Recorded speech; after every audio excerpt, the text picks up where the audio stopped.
Your first manager doesn't necessarily care that you're a veteran. Ultimately, what your manager cares about is delivering results, specifically results in the form of revenue to the business. In order to do that well, your manager needs a team of people that can execute sales steps, sales skills, sales processes consistently and effectively over time.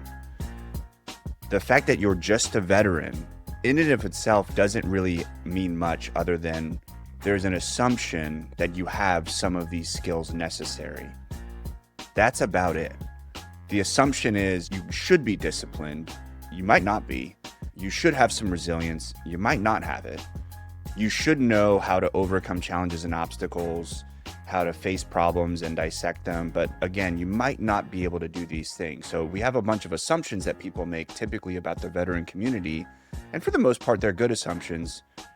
But you and I know that there are definitely some veterans out there that are just straight up jabronis and really not doing the veteran community a great service. And I think most communities are like that. I don't know that there's any community that is largely 100% amazing. Most times when you get a community of people together, there's going to be some duds.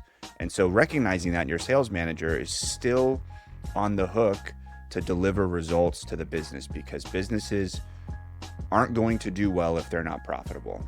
And it just so happens that you as a seller, it is your job to make sure that the business is profitable by selling enough to cover your own cost of working there, because the company's paying you a salary, benefits, and if you don't sell enough to cover your own costs, let alone provide a profit for the business, it then becomes a numbers game on, is it worth it to keep John around or Tim around? Yeah, they're a veteran, but just because they're a veteran, it doesn't necessarily mean we can afford to sink the business because he or she is a veteran.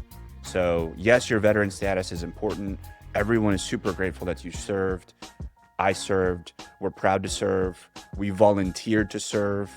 But at the end of the day, ultimately, no one owes you anything in the sales world because you served. If anything, you owe it to yourself to take advantage of the opportunities that are ahead of you in the civilian world and in the sales world and execute on them so that you clear a path for other veterans behind you.